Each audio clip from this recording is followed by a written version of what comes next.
नेपाल में स्थित पशुपतिनाथ मंदिर के हैरान कर देने वाले रहस्य। पशुपतिनाथ मंदिर को शिव के 12 ज्योतिर्लिंगों में से एक केदारनाथ मंदिर का आधा भाग माना जाता है। यह मंदिर नेपाल की राजधानी काठमांडू से 3 किलोमीटर उत्तर पश्चिम में बागमती नदी के किनारे देवपाटन गांव में स्थित है। नेपाल की पावन भूमि आध्यात्म की सुगंध से सराबोर है। ये जगह पूरी तरह से जिंदगी के आध्यात्मिक पहलुओं से जुड़ी है। नेपाल का पशुपतिनाथ मंदिर ऐसा ही एक स्थान है जिसके विषय में यह माना जाता है कि आज भी इसमें भगवान शिव विराजमान है। आमतौर पर शिव मंदिर में एक मुंह वाला शिवलिंग देखा जाता है, लेकिन पशुपतिनाथ मंदिर में विराजमान शिवलिंग एक नहीं बल्कि 3 मुंह वाला शिवलिंग है। क्या आपने कभी सोचा है कि आखिर पशुपतिनाथ मंदिर में स्थित शिवलिंग ऐसा क्यों है? यदि नहीं तो हम आपको इस शिवलिंग के अद्भुत रहस्य की पौराणिक कथा बताते हैं। इस मंदिर को कुछ मायनों में तमाम मंदिरों में से सबसे प्रमुख माना जाता है। पशुपति का अर्थ है पशु मतलब जीवन और पति मतलब स्वामी या मालिक, यानी जीवन का मालिक। पशुपतिनाथ दरअसल 4 मुंह वाला शिवलिंग है। पूरब दिशा की ओर वाले मुख को तत्व पुरुष और पश्चिम की ओर वाले मुख को सिद्ध ज्योत कहते हैं।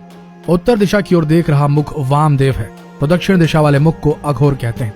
माना जाता है कि ये चारों चेहरे तंत्र विद्या के 4 बुनियादी सिद्धांत हैं। कुछ बुद्धिजीवी ये भी मानते हैं कि चारों वेदों के भी बुनियादी सिद्धांत भी यहीं से निकले थे। माना जाता है कि ये शिवलिंग वेद लिखे जाने के पहले से ही स्थापित हो गया था। पौराणिक कथाओं के अनुसार जब महाभारत के युद्ध में पांडवों द्वारा अपने से रिश्तेदारों का खून बहाया गया, तब अपने ही भाइयों के वध करने की वजह से पांडव बहुत दुखी थे। उन्होंने अपने भाई और सगे संबंधियों को मारा था। इसे गोत्र वध कहते हैं। उन्हें अपनी करनी पर पछतावा था। वह इसका निवारण करना चाहते थे। तब भगवान कृष्ण ने पांडवों को इस गोत्र के दोष से मुक्ति के लिए शिव की शरण में जाने को कहा था। ये सुनकर पांडव शिव की खोज में निकल पड़े थे। शिव नहीं चाहते थे कि उनसे जो जघन्य अपराध हुआ है उसे उनको इतनी आसानी से मुक्ति मिल जाए, इसलिए पांडवों को अपने पास देखकर उन्होंने एक बैल का रूप धारण कर लिया था और वहां से भागने की कोशिश करने लगे थे। इसे पांडव समझ गए और वे उनको पकड़ने की कोशिश करने लगे। इस भागादौड़ी के कारण शिव जमीन में लुप्त हो गए। फिर जब वो फिर बाहर निकले तब उनका शरीर 4 भागों में बट गया। कहते हैं कि तब से ही शिव के इस 4 मुख वाले शिवलिंग का अस्तित्व हुआ। विश्व में 2 पशुपतिनाथ मंदिर प्रसिद्ध हैं, एक नेपाल के काठमांडू का और दूसरा भारत के मंदसौर का। दोनों में ही मंदिर में मूर्तियां समान आकृति वाली हैं। नेपाल का मंदिर बागमती नदी के किनारे काठमांडू में स्थित है और इसे यूनेस्को की विश्व धरोहर में शामिल किया गया है। यह मंदिर भव्य है और यहाँ पर देश विदेश से पर्यटक आते हैं। माना जाता है कि यह लिंग वेद लिखे जाने से पहले ही स्थापित हो गया था। पशुपति काठमांडू घाटी के प्राचीन शासकों के अधिष्ठाता देवता रहे हैं। पशुपत संप्रदाय के इस मंदिर के निर्माण का कोई प्रमाणित इतिहास तो नहीं है, किंतु कुछ जगह पर यह उल्लेख मिलता है कि मंदिर का निर्माण सोमदेव राजवंश के पशु प्रेक्ष ने 3री सदी ईसा पूर्व में कराया था। 605 ईस्वी में अमशुवर्मन ने भगवान के चरण छूकर अपने को अनुग्रहित माना था। बाद में इस मंदिर का पुनः निर्माण लगभग 11वीं सदी में किया गया था। दीमक की वजह से मंदिर को बहुत नुकसान हुआ, जिसके कारण लगभग 17वीं सदी में इसका पुनर्निर्माण किया गया। बाद में मध्य युग तक मंदिर की कई नकलों का निर्माण किया गया। ऐसे मंदिरों में भक्तपुर 1480, ललितपुर 1566 और बनारस 19वीं शताब्दी के प्रारंभ में शामिल है। मूल मंदिर कई बार नष्ट हुआ। इसे वर्तमान स्वरूप नरेश भूपलेंद्र मल्ला ने 1697 में प्रदान किया।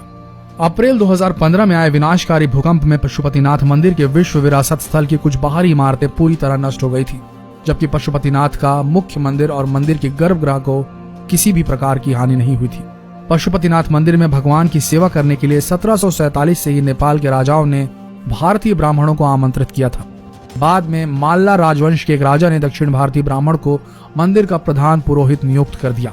दक्षिण भारतीय भट्ट ब्राह्मण ही इस मंदिर के प्रधान पुजारी नियुक्त होते रहते हैं। वर्तमान में प्रचंड सरकार के काल में भारतीय ब्राह्मणों का एकाधिकार खत्म कर नेपाली लोगों को पूजा का प्रभाव सौंप दिया गया था। मंदिर दर्शन की मान्यता। पशुपतिनाथ मंदिर के संबंध में यह मान्यता है कि जो भी व्यक्ति स्थान के दर्शन करता है उसे किसी भी जन्म में फिर कभी पशु योनि प्राप्त नहीं होती है। हालांकि शर्त यह है कि पहले शिवलिंग के पहले नंदी के दर्शन ना करे। यदि वो ऐसा करता है तो फिर अगले जन्म में उसे पशु बनना पड़ता है। मंदिर की महिमा के बारे में आसपास के लोगों से आप काफी कहानियां भी सुन सकते हैं। मंदिर में अगर कोई घंटा आधा घंटा ध्यान करता है तो वह जीव कई प्रकार की समस्याओं से मुक्त भी हो जाता है। तो दोस्तों, आशा करते हैं ये वीडियो आप सबको पसंद आया होगा। ऐसे ही वीडियोस के लिए बने रहिए हमारे इस पेज शिव पुराण के साथ और इस वीडियो को जितना हो सके शेयर करें ताकि लोग भी जाने नेपाल के पशुपतिनाथ मंदिर के रहस्यों के बारे में। धन्यवाद।